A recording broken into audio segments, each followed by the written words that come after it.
Angin malam itu menusuk kulit, membawa aroma kembang taman yang dingin, bercampur debu jalanan. Namaku Aris, seorang mekanik dari Jakarta yang baru saja memutuskan untuk mengambil alih bengkel warisan kakekku. Lokasinya berada di sebuah kota tua, jauh dari hiruk-pikuk ibu kota. Nama bengkelnya Barokah Motor. Terasa ironis, mengingat letaknya yang sangat mencurigakan. Bengkel itu diapit oleh dua tempat yang sejak awal membuatku merasa tidak nyaman. Di sisi kiri, berdiri tembok tinggi yang mengelilingi sebuah kompleks pemakaman kuno. Ini bukan kuburan biasa, melainkan makam keramat yang dianggap sakral, tempat peristirahatan para leluhur dan tokoh bersejarah. Di seberang jalanan sempit, di sebelah kanan terhampar hutan kecil yang lebat, yang bahkan di siang hari pun tampak selalu gelap dan suram. Malam pertama kedatanganku, tepat pukul 9, aku disambut oleh Mang Ujang, penjaga bengkel yang sudah bekerja sejak kakekku masih hidup. Pria tua itu bertubuh kurus, matanya selalu memancarkan kewaspadaan, dan bicaranya cenderung irit dan cepat. Ini kuncinya, Den Aris, katanya sambil menyerahkan kunci kuningan besar yang terasa dingin. Saya sudah bereskan bagian dalam, tapi ingat pesan kakekmu, jangan pernah buka gudang belakang. Aku mengernyitkan dahi. Gudang belakang? Hanya tempat oli bekas, kan Mang? Mang Ujang menggeleng pelan. Matanya melirik ke arah tembok pemakaman. Bukan oli, Den. Tempat itu, tempat mereka singgah kalau sedang ramai pekerjaan. Mang Ujang tidak menjelaskan lebih lanjut. Aku memilih untuk tidak mendesak. Aura di sekitar bengkel memang terasa aneh. Suhunya selalu lebih dingin dari udara luar, dan bau oli bekas bercampur dengan aroma tanah basah dan samar bau dupa.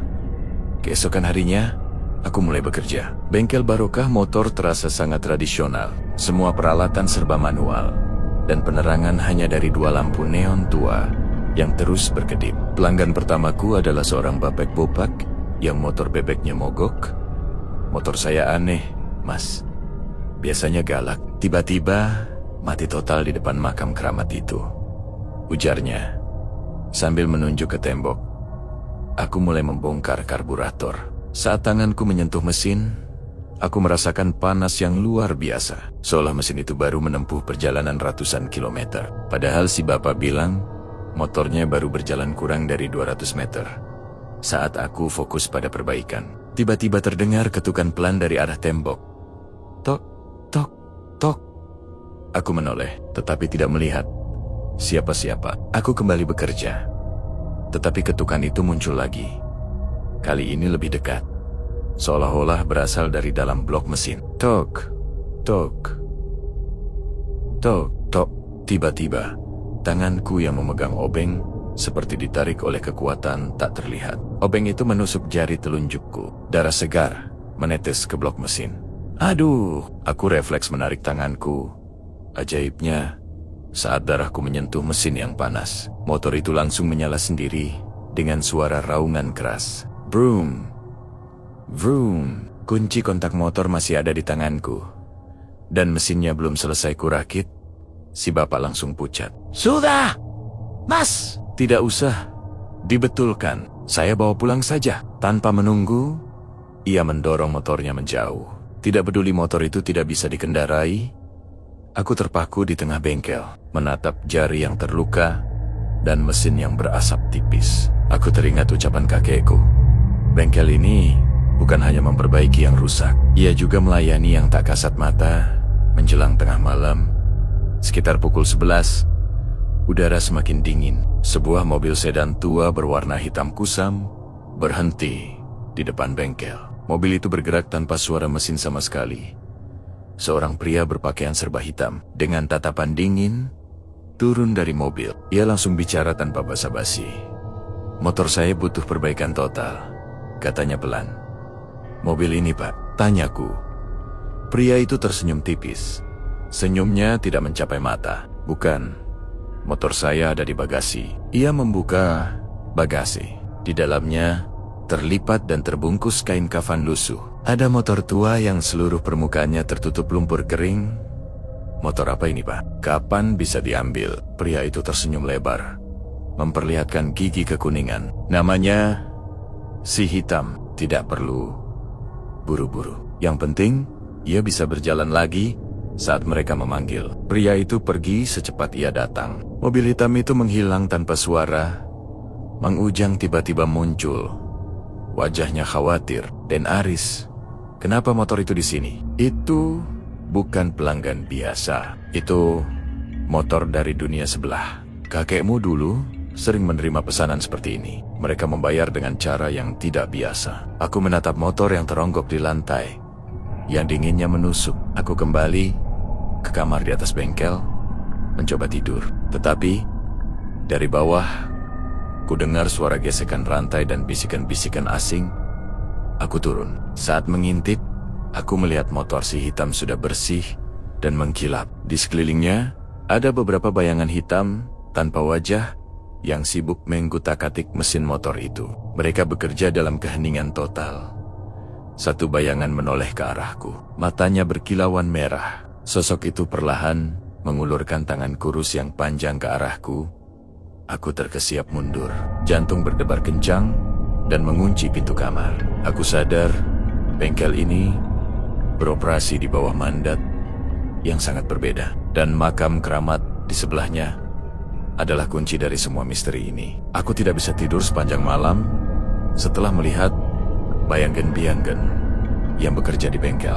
Ketakutan itu bercampur dengan rasa penasaran yang kuat ketika fajar menyingsing dan cahaya matahari mulai menembus celah jendela. Aku memberanikan diri turun. Bengkel sudah kosong. Motor si hitam berdiri tegak di tengah ruangan. Kini benar-benar bersih dan mengkilap. Seluruh bagian yang tadi kulihat rusak parah, kini tampak sempurna. Bahkan lebih baik dari motor baru. Tidak ada satupun jejak bayangan hitam atau lumpur kering. Aku menghampiri motor itu dan menyentuh stangnya. Dingin. Bukan dingin logam biasa, tetapi dingin yang terasa meresap hingga ke sumsum tulang. Aku menemukan selembar kertas tua yang diletakkan di sadel motor. Kertas itu bertuliskan aksara Jawa kuno, dan di bagian bawahnya terdapat coretan tanda tangan yang menyerupai cakaran. Di sebelahnya ada sesuatu yang membuatku bergidik. 5 buah koin emas kuno. Koin-koin itu berlumut hijau dan berbau tanah. Ini adalah pembayaran yang dimaksud oleh Mang Ujang Pembajaran dari dunia sebelah. Aku segera mencari Mang Ujang. Dia sedang membersihkan halaman depan dengan sapu lidi. Mang, motor si hitam sudah beres. Siapa yang mengerjakannya? Tanyaku sambil menunjukkan koin emas dan kertas bertuliskan aksara kuno itu. Mang Ujang berhenti menyapu. Ia menatap koin itu dengan tatapan kosong. Sudah kubilang, Den Aris, mereka bekerja sendiri di malam hari. Mereka yang datang membawa, mereka juga yang mengerjakan. Asalkan ada bahan. Bahan apa? Tanyaku, bingung. Oli? Bensin? Bukan, Den.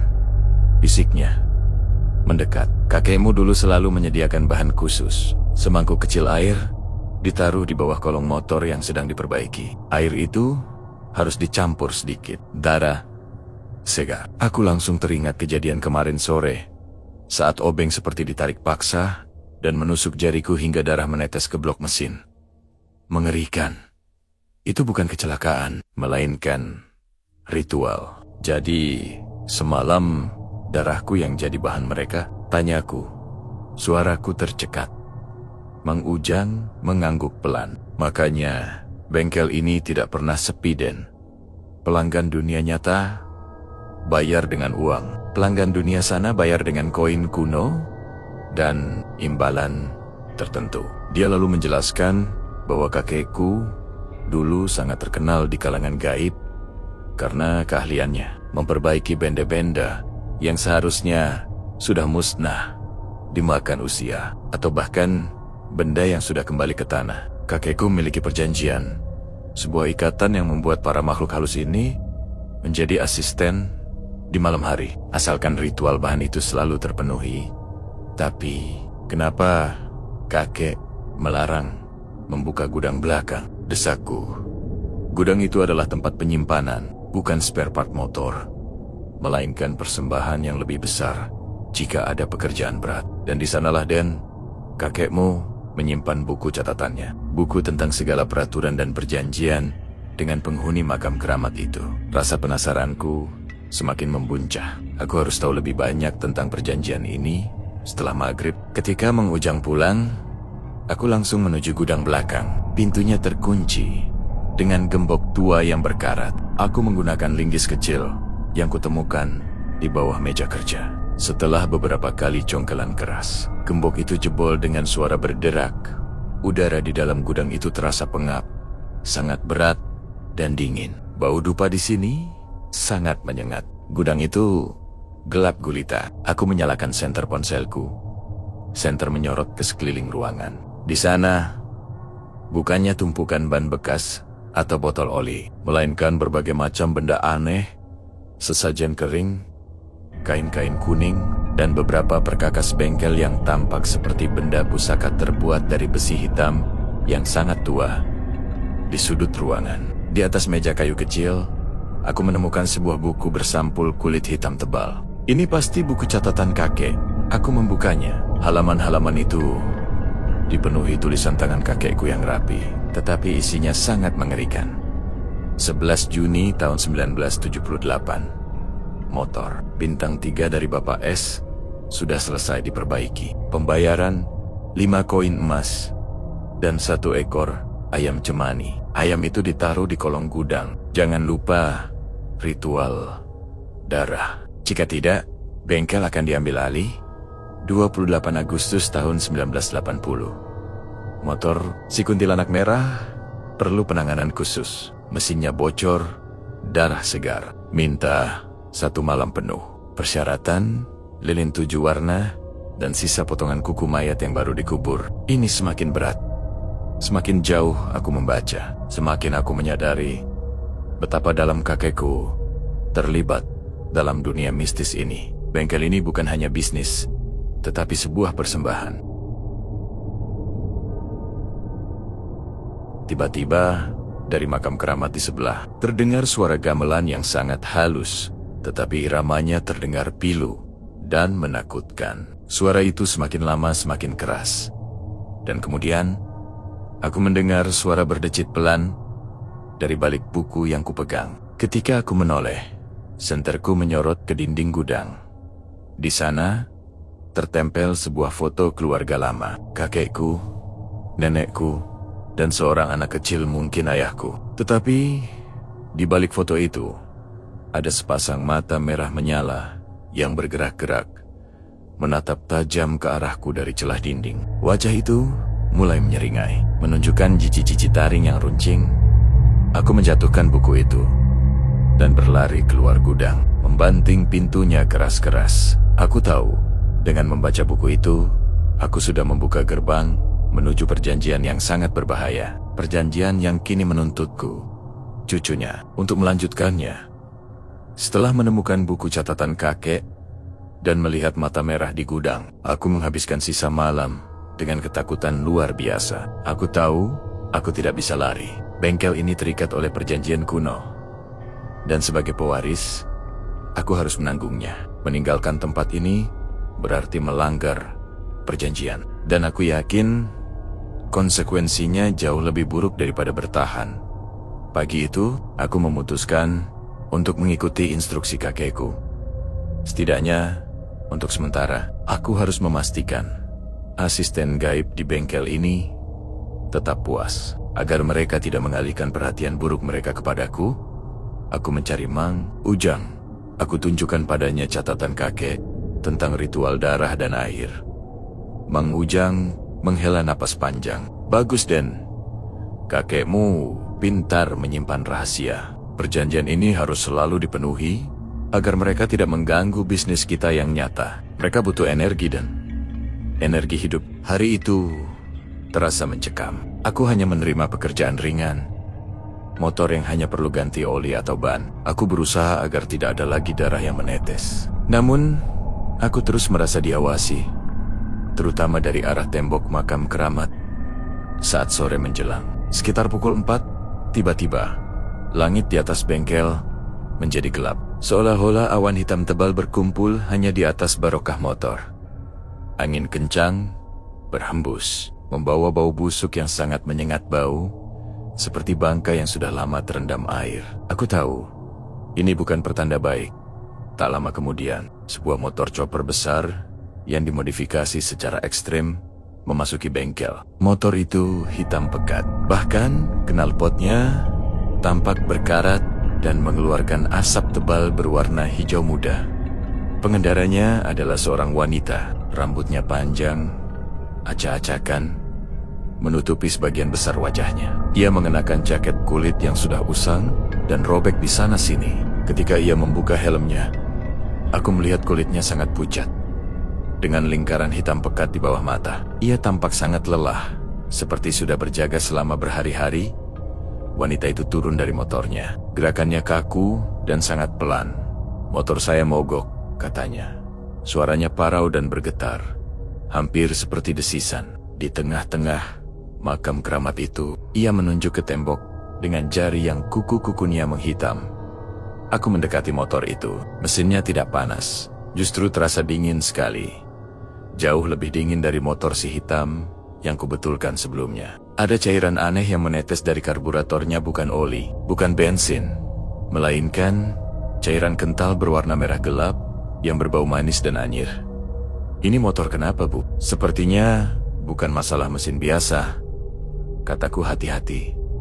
Wanita itu tidak menjawab. Ia hanya menatapku dengan mata yang lebar. "Tolong perbaiki. Saya harus segera pergi. Ada yang menunggu saya di persimpangan itu." Ia menunjuk ke suatu titik di tengah hutan kecil yang gelap di seberang jalan. Tiba-tiba, aku merasa ada tekanan besar yang mendorongku untuk menerima pekerjaan ini. Ini adalah pelanggan yang lebih tinggi tingkatannya dari yang sebelumnya. Aku akhirnya mengangguk. "Baik, Bu. Saya akan lihat apa yang bisa saya lakukan." "Kapan Ibu akan kembali?"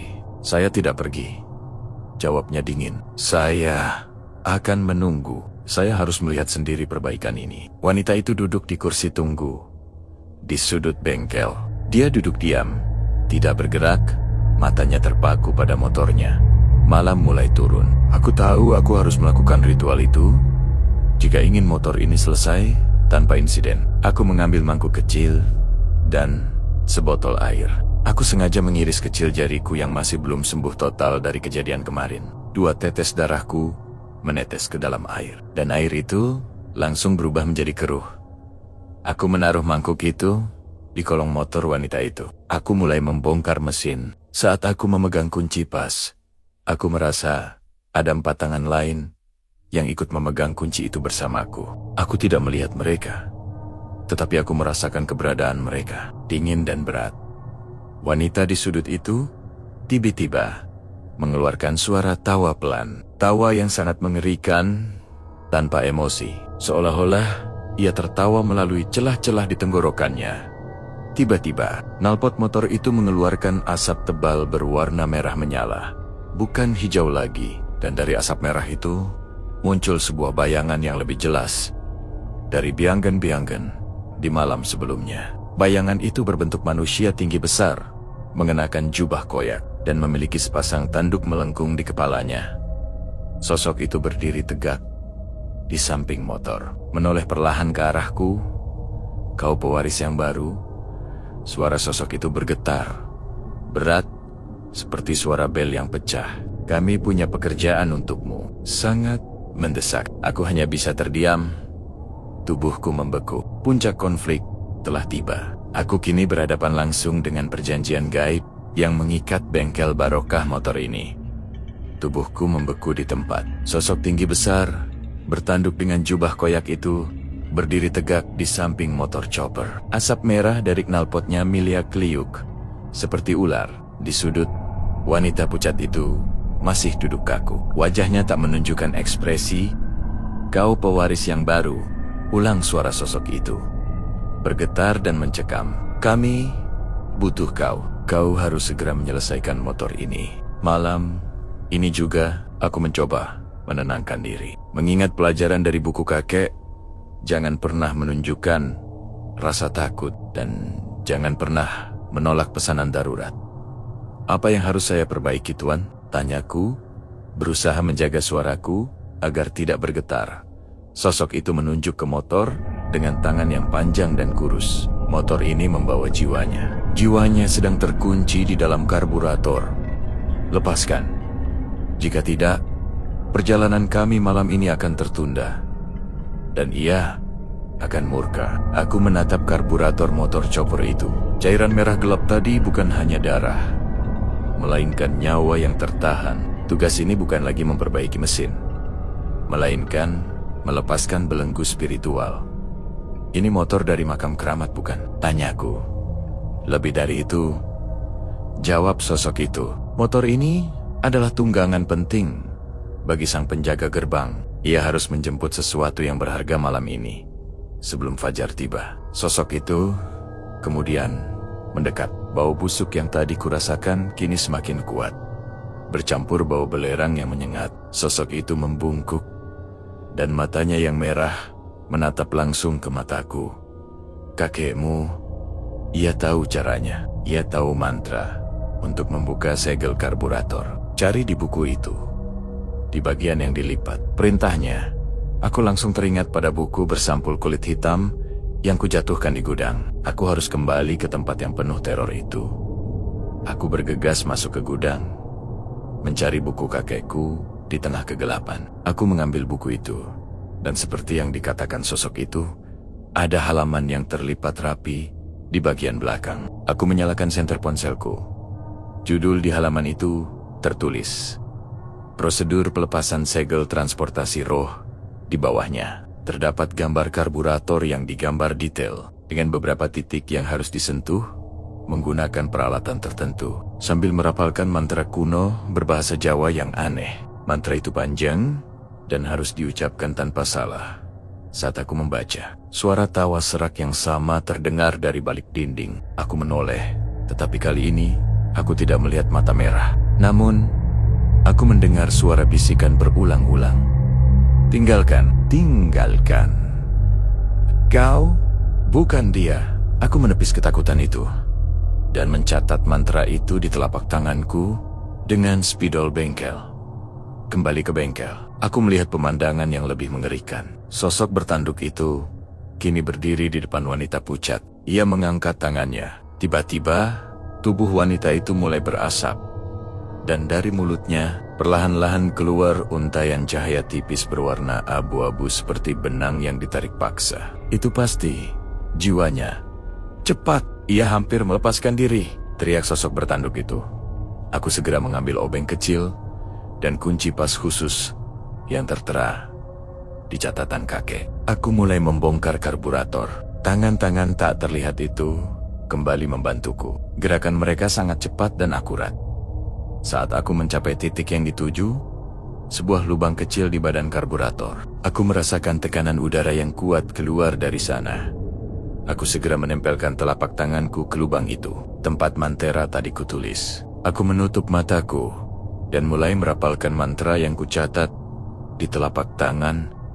"Damar Wulan Jati, Sangga Buana, lepas tali, lepas sengkala." Saat kata terakhir kuucapkan, aku merasakan sengatan listrik yang sangat kuat menjalar dari karburator ke telapak tanganku. Rasanya seperti dibakar.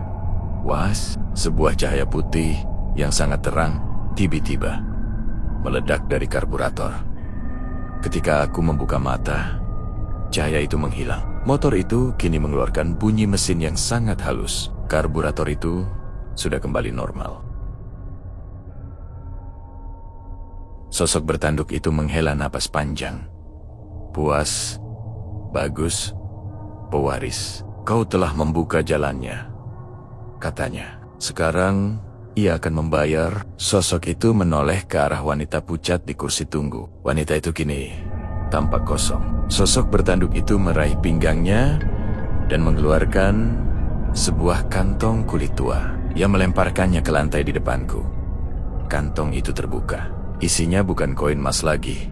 Di dalamnya teronggok 2 potong gigi manusia yang sangat putih dan sebuah jari kelingking kering. Di sebelahnya ada secari kertas bertuliskan bayaran setara dengan nyawa yang dilepaskan. Aku terdiam, memandang bayaran yang mengerikan itu. Aku berhasil, tetapi dengan harga yang sangat mahal. Motor chopper itu tiba-tiba menyala sendiri. Wanita pucat itu kembali ke motornya dan langsung tancap gas. Mereka menghilang dalam asap merah ke arah makam keramat, meninggalkan bau busuk yang samar.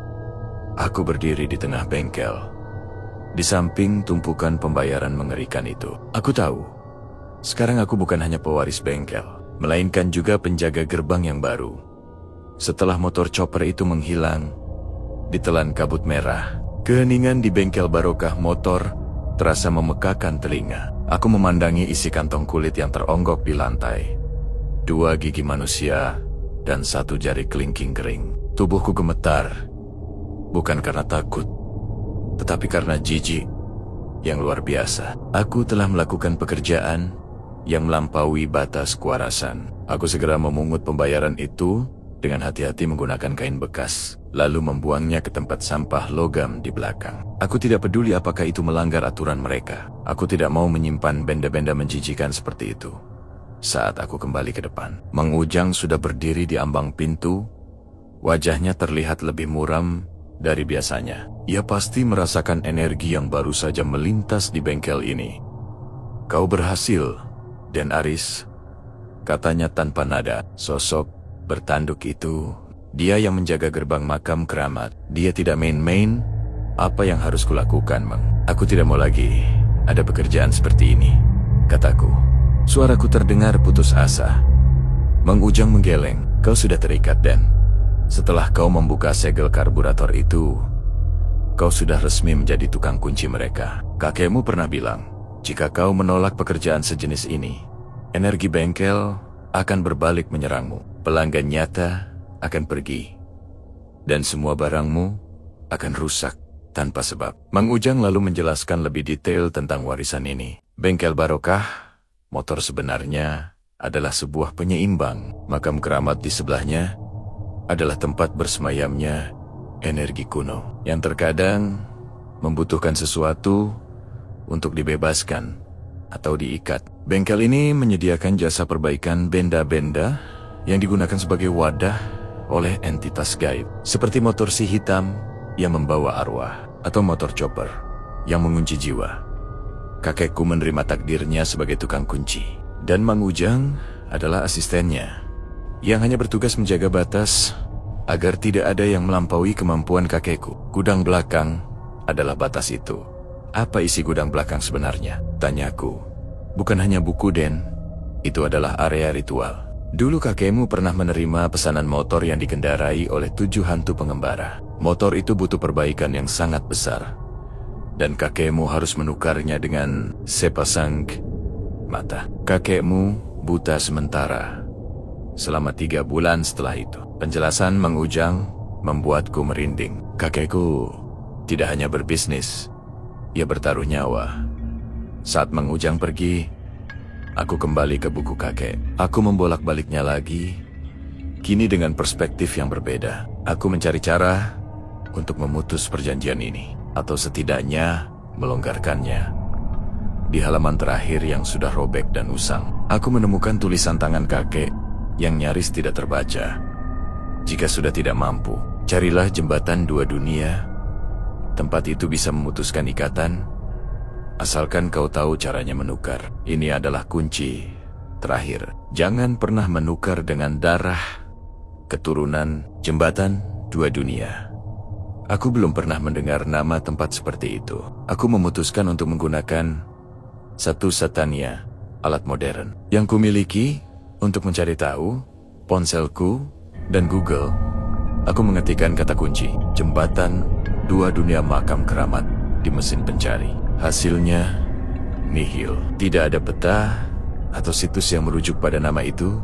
Aku mengganti kata kuncinya, Makam Keramat Kota Tua Misteri. Satu artikel berita lama muncul. Judulnya, Misteri hilangnya 7 pemuda di area makam keramat. Hanya ditemukan sepeda motor mereka yang rusak parah. Artikel itu menceritakan kejadian di tahun 1980-an, persis di masa kakekku masih berkuasa di bengkel ini. 7 pemuda masuk ke hutan kecil di seberang bengkel untuk berburu. Mereka tidak pernah kembali. Polisi hanya menemukan motor-motor mereka yang hancur total, seperti ditabrak kereta api.